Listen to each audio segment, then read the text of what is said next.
So my name's Mike Warren. I'm the chair of the Rotokare Scenic Reserve Trust. I've been a trustee since the very beginning, which is 20 years this October. It started from a bit of a ill-founded story that was going on, that they were going to fence this whole reserve off and exclude people, vehicles, boats and everything. I was an avid water skier on this lovely lake, and I thought, I want to be involved in this. If they're going to start doing things to my lake, I want to be in there. So there was a public meeting held. The meeting wasn't really about closing the reserve off at all. It was more about just protecting the place. You'd come out here on a weekend and the grass would all be torn up by vandals doing wheelies. There'd be burnt out cars actually in the lake. There were goats right through the reserve and possums and everything else. And the meeting was about what can we do to actually look after this place better. A subcommittee was formed from that. We called ourselves then the FORD, Friends of Rotokare Domain. From there we thought, okay, let's actually set up a charitable trust, because we are doing it for the people, for the community, and see what we can do. One of the initial goals when the trust was formed was to do some possum management. So they raised $30,000 to do some possum control, which they managed to achieve. And I guess buoyed by that success, the trust thought, well, what else can we do for this space? A few years later, and a fair bit more fundraising and a few conversations with central government, the trust was able to secure a 8.2 kilometre pest-proof fence that was built in 2008 surrounding the 230 hectare reserve. It also includes 12 hectares of land that was gifted to us by our community. So the community has always been an important part of the story right from day one. And it's through their blessing that we've been able to make this space the place that it is. One of the first donors was Mary Burke. She was the mayor of South Taranaki District Council, so she still is involved. It has been since the beginning. We had funding from central government, South Taranaki District Council, and the TSB Community Trust, or now known as Toi Foundation.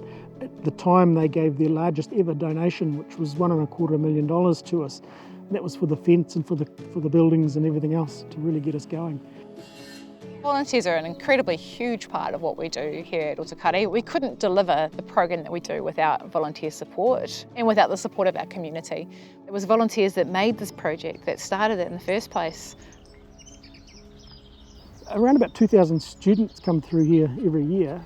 They have different modules that they can learn. Some of them are NCEA levels and some of them are right down to early childhood.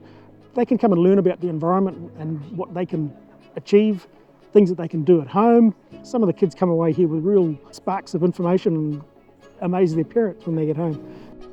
The bush classroom that we now have is off the back of our office and education centre.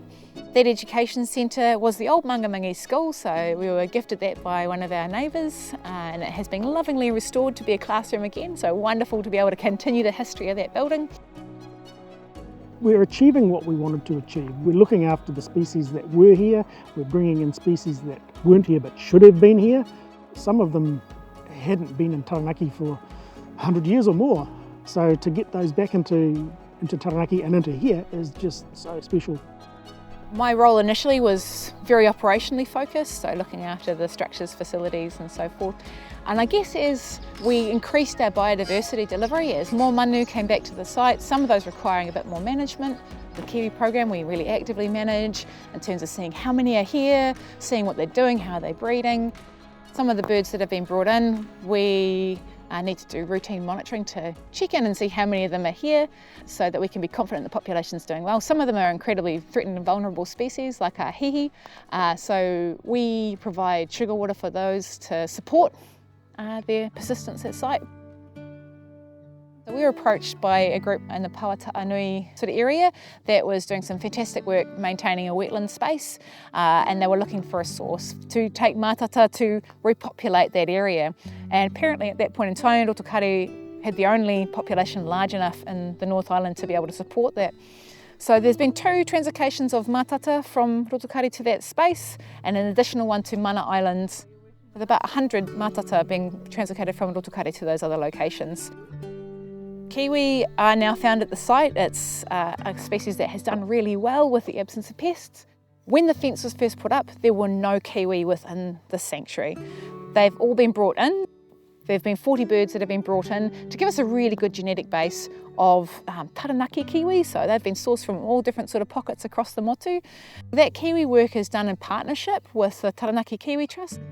There might be a small population that's just hanging in there and that we can capture those genetics in this space. We don't profess to know everything. We're always learning. We're working with other community groups, other organisations, trying to find out what is the best way of doing things.